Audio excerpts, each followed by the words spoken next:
जायद हमारे सिविलियन और हमारे फौजी, जिसमें 12,000 के करीब फौजी हमारे शहीद हुए हैं, 20,000 के करीब डिसेबल हुए हैं हमारे फौजी।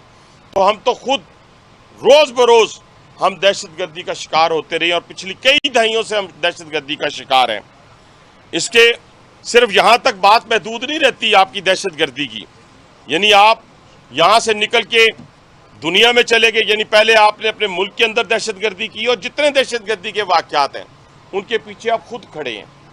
अच्छा, उसको भी मैं अभी साबित करता हूँ कि हर वाक़े के पीछे आप क्यों दहशतगर्दी का वाक़या खुद करते हैं, उसके बेनिफिशरी आप खुद हैं। ख़ास तौर पे ये जो मोदी सरकार है, ये मैं हिंदुस्तानी कौम को भी कहूँगा कि इस सरकार ने आपकी पूरी कौम का, पूरे हिंदुस्तान का बेड़ागर्क कर दिया है, इसके चेहरे को मस्क कर दिया है और उस चेहरे को मजीद मस्क करता चला जा रहा है। तो आपको भी इससे होशियार रहना है। लेकिन अब वो वहाँ से निकल के जब पूरी दुनिया में चला गया, पूरी दुनिया के सामने एक्सपोज हो गया, तो अब आ जाते हैं आप इस इनकाउंटर के ऊपर। ये जो इनकाउंटर करते हैं, फेक इनकाउंटर, जो दूसरा मेरा पॉइंट है वो फेक इनकाउंटर का है, जिसके लिए मैं पूरी दुनिया को खबरदार करने लगा हूँ कि 1500 से जायद कश्मीरियों को मुख्तलिफ यूनिवर्सिटियों और कॉलेजों से उठा लिया गया है फेक इनकाउंटर के लिए। इस वक्त की बात कर रहा हूँ। इसके अलावा जो लोग गलती से सरहद पार करके पाकिस्तानी LOC के करीब या वाघा के नज़दीक या राजस्थान के इलाके से जेलों में मौजूद थे, उनको जेलों से दूसरी जगह पे मुंतकिल कर दिया गया है फेक इनकाउंटर के लिए। और अभी जितने इनकाउंटर्स पिछले दिनों हुए हैं वो सब के सब फेक साबित हुए हैं। तो ये पूरी दुनिया के सामने रखने के लिए कि जेलों से उनको दूसरी तरफ मुंतकिल कर दिया गया है। और थोड़ा सा मैं मजीद हिंदुस्तान की चालाकियों को, उनके जो इस वक्त फॉल्स फ्लैग ऑपरेशन है, उसकी तरफ आपको मैं लाना चाहता हूँ।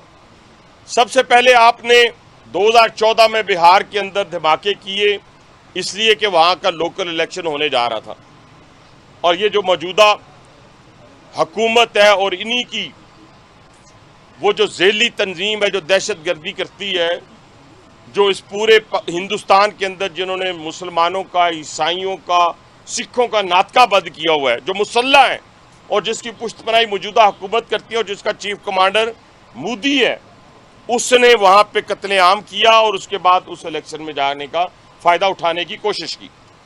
दूसरा जो वाक़या इन्होंने पुलवामा के अंदर किया, ये फरवरी 2019 में हुआ। फरवरी 2019 में इन्होंने ये अटैक, वहाँ पे दहशतगर्दी का एक वाक़या होता है और उसको बहाना बनाकर पाकिस्तान पे हमला करते हैं और आगे से क्या हशर होता है कि 2 तैयारे गिरवा देते हैं।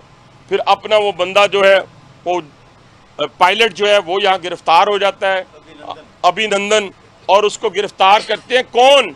हमारे आज़ाद कश्मीर के लोग, वहाँ के लोकल लोग, और उसको ठुड्डों से उसकी तवाज़ो करते हैं।